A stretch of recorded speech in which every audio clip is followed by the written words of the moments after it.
వృశ్చిక రాశి వాళ్ళకి అంటే మీ రాశిని కుజుడు చూస్తాడండి, శని కూడా చూస్తాడు, పెద్ద ప్రాబ్లమే కాదు.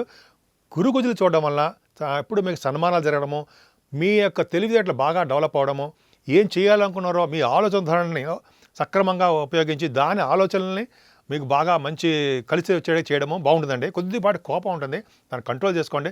ఏదైనా సెకండ్ భావాధిపతి బ్రహ్మాండంగా ఉన్నాడు, మీకు సప్తమంలో ఉన్నాడు కాబట్టి ధనయోగము మీరు భాగస్వాముల ద్వారా, మీరు వ్యాపారాల ద్వారా మీకు ధనం సంపాదన బాగా ఉంటుంది. ముఖ్యంగా మీ రవి బుధులు కాంబినేషన్ మీ సెకండ్ భావం వలన విద్యలో బాగా రాణిస్తారండి. ధనయోగం బాగుంది, కుటుంబ వృద్ధి కలుగుతుంది. మీ తమ్ముళ్ళని తోబుట్టువులను కలుస్తారు, మీ ఆలోచనలు చాలా బాగుంటాయి. మీ ఆలోచనల్ని ఆచరణలో పెట్టడం వల్ల మీకు నేమ్ అండ్ ఫేమ్ వస్తుంది. ధైర్యంగా ఉంటారు, శుభవార్తలు వింటారు, కష్టపడి పనిచేసే తత్వం మీలో ఉంది. కాకపోతే ఏంటంటే శని ప్రభావం అండి, మీరు కొద్దిగా బాగా నీరసించిపోవడము, ఎంత ముందుకు వెళ్దామన్నా కూడా అంత వెనక్కి వచ్చేస్తూ ఉండడము కొన్ని సందర్భాలు మీకు ఉంటాయి. మీ జాతకాలు ఇచ్చి చిన్న చిన్న ప్రాబ్లమ్స్ ఉన్నాయి, భయపడాల్సిన అవసరం లేదండి. శని 4th భావంలో ఉన్న ధైర్యంగా ఉన్నాడు, 4th హౌస్లో ఉన్నాడు. కాబట్టి మదర్ గారి ఆరోగ్య పరిస్థితి, మీ చదువులు వెనకబడిపోవడం, ఏది చేద్దామన్నా కూడా బద్ధకము, తెలివితేటలు మర్చిపోతూ ఉండడము, ఇవన్నీ జరుగుతుంటాయి. ఏమీ లేదండి, మీ వీలుంటే శనీశ్వరుడు పూజ చేసుకోండి, అయితే మందపల్లిలో శనీశ్వరుడు ఆరాధన చేసుకోండి, శని జపం చేసుకోండి. అయితే నేను చెప్తూ ఉంటా, మీకు ఎలా వీలుంటే అలా చేసుకుందాం. ఆంజనేయ పూజ చేసుకోవడం వల్ల శని వల్ల ప్రభావం తగ్గాలి.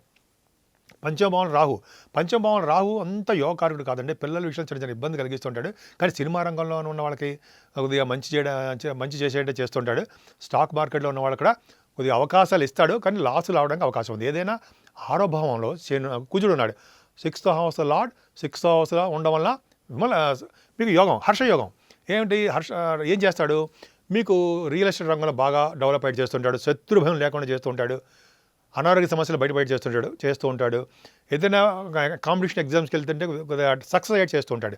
ఇక్కడ ఏమవుతుందంటే ఆ కుజుడిని శని చూస్తున్నాడు, అంటే కొంచెం జాగ్రత్తగా ఉండాలి. అంటే దీర్ఘకాలిక రోగాలున్నా, కొన్ని హెల్త్ ప్రాబ్లమ్స్ ఉన్నా, హెల్త్ ఇష్యూస్ కొంచెం జాగ్రత్తగా ఉండాలి, మెడిసిన్స్ వాడాలి. ఇది 6వ భావాన్ని కుజుడికి శని దృష్టి ఉండడం అంత గొప్పది కాదండి. సుబ్రహ్మణ్య స్వామి ఆరాధన చేసుకోవడం వలన, ఆంజనేయ స్వామి పూజ చేసుకోవడం వలన కుజచలనం వలన వచ్చే దోషాలు చక్కగా పరిష్కారం అవుతాయండి. అది మర్చిపోకుండా చేయండి. మీ వృశ్చిక రాశి వాళ్ళు, మీ లగ్నాధిపతి కదా, సప్తమంలో రవి బుధ గురు శుక్రులు బ్రహ్మాండంగా ఉన్నారండి. అంటే యాక్చువల్ బ్రహ్మాండంగా అంటే గురుడు మీకు 2nd హౌస్ లార్డ్ బాగున్నాడు, అంటే 10th హౌస్ లార్డ్ కూడా మీకు రవి బాగున్నాడు.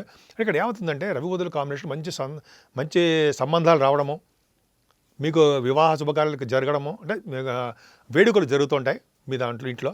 లేకపోతే మీకు భార్యాభర్తల విషయంలో బాగుండడము, మీకు విహారయాత్రలు చేయడము, మంచి బట్టలు కొనుక్కోవడము, ఆభరణాలు కొనుక్కోవడము. అలాగే బుధ శుక్రుల కాంబినేషన్ వల్లనే మీరు సినిమా రంగంలోనూ, టెలివిజన్ రంగంలోనూ ఉండడము, మంచి అందంగా కనిపించడము, 7వ భావం కదండి. మీ విహారయాత్రలు చేయడము, వ్యాపార అదృష్ట స్థానం బ్రహ్మాండంగా ఉండడం చాలా బాగుంది. ఇదే రవి బుధులు అష్టమంలోకి వస్తున్నారు 15 తారీఖు నుంచి.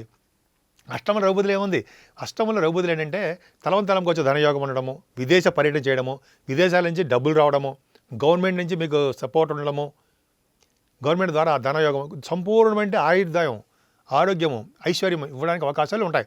తలంకి వచ్చే ధనయోగము, ఐశ్వర్య ప్రాప్తి, ఆరోగ్య ప్రాప్తి. అలాగే మీకు కొన్ని కేసులు ఉంటాయి, వాటి నుంచి బయటపడము. అలాగే మీకు అవసరమైన ఎసెట్స్ అంటాం సరే, భూములు కానీ ఇటువంటి ఎసెట్స్ అంటాం కదా, వాటిని కూడా మీకు బాగా రావడానికి అవకాశం ఉంది. ఏదైనా భాగ్యస్థానంలో చంద్రుడు ఉన్నాడు, 9th హౌస్ లార్డ్, ఈ 9th హౌస్ కుజ దృష్టి ఉంది. అంటే 10-11 తారీఖులో విదేశ పర్యటన చేస్తారు, చదువురీత్యా పర్యటన చేస్తారు, అంటే భూములు కొనడానికి అవకాశాలు ఉంటాయి. అయితే మీ తీర్థయాత్రలు చేస్తారు, నీటి మీద సముద్రం మీద ప్రయాణాలు చేస్తుంటారు. కానీ నీటి ప్రమాదం కొంచెం జాగ్రత్తగా ఉంది, నీటి ప్రమాదం జరగడానికి కొంతమందికి అవకాశం ఉంది, అది కొంచెం జాగ్రత్తగా ఉండండి. ఏదైనా భాగ్యస్థానానికి కొంచెం దృష్టి చూడడం అదృష్టమేనండి. ఆభరణాలు కొనుక్కోవడము, బంగారు ఆభరణాలు కొనుక్కోవడము, మిల్క్ బిజినెస్లు, ఫుడ్ బిజినెస్లు, అయితే మీకు సంబంధించిన ఏ బిజినెస్, రియల్ ఎస్టేట్ రంగాలు, ఇవన్నీ కూడా మీకు బిజినెస్లో బాగా రాణిస్తారు. సాఫ్ట్వేర్ రంగంలో ఉన్న వాళ్ళకి చాలా మంచి ఫలితాలు ఉంటాయండి. శని దృష్టి దశమానికి ఉండడం వల్ల కొద్దిగా చిన్న ప్రాబ్లమ్స్ వస్తాయి. మీ ఉద్యోగ భద్రత తక్కువగా ఉంటుంది. ఉద్యోగాల కోసం అప్లై చేసిన వాళ్ళకి ఉద్యోగాలు రావు, జాగ్రత్తగా ఉండవలసి వస్తుంది. అందుకనే వెంకటేశ్వర ఆరాధన చేసే వాళ్ళకి ఉద్యోగాలు తప్పకుండా వస్తాయండి. అది అద్భుతం. ఏది అయినా సరే 11వ భావంలో కేతు అక్కడ మిమ్మల్ని కాపాడతాడండి, అద్భుతమైన ఫలితాలు ఇస్తాడు. అన్ని గ్రహాలు మీకు వ్యతిరేకంగా ఉన్నా సరే ఒక్క కేతువు భాగ్యం లాభస్థానంలో ఉండడము, లాభస్థానానికి గురుదృష్టి ఉండడం వలన ఎటువంటి ప్రాబ్లమ్స్ రానికుండా 11వ భావంలో కేతు కాపాడతాడు. ఏం కాపాడతాడు? మీకు రావాల్సిన సంపదలు ఇచ్చేస్తూ ఉంటాడు, సన్మానాలు రిలేట్ చేస్తుంటాడు, చదువు వచ్చేది చేస్తుంటాడు, విదేశీ పర్యటన రిలేట్ చేస్తుంటాడు, మీ అన్నయ్య గారికి అక్కయ్య గారికి బాగుండేది చేస్తూ ఉంటాడు, మీ వ్యాపారాల్లోనూ ఉద్యోగాల్లోనూ భద్రత కలిగించి ధనయోగం కలిగించి చేస్తుంటాడు. అంటే కేతు సామాన్యం కాదండి, జ్ఞానాన్ని ప్రసాదిస్తాడు, మీకు టెంపుల్స్ రిలేట్ చేస్తుంటాడు, దానగుణము. పైగా మీరు నదులు అంటే కొంతమంది తటాకాలు బావులు అంటారు కదా, ఆ బావులు తవ్వించడం, దానగుణం ఇవ్వడం చాలా అద్భుతంగా ఉందండి. ఏం భయపడాల్సిన అవసరం లేదు. సుబ్రహ్మణ్య సమారం చేసుకోండి, విశేషమైన ఫలితాలు కలిగి తీరుతాయి.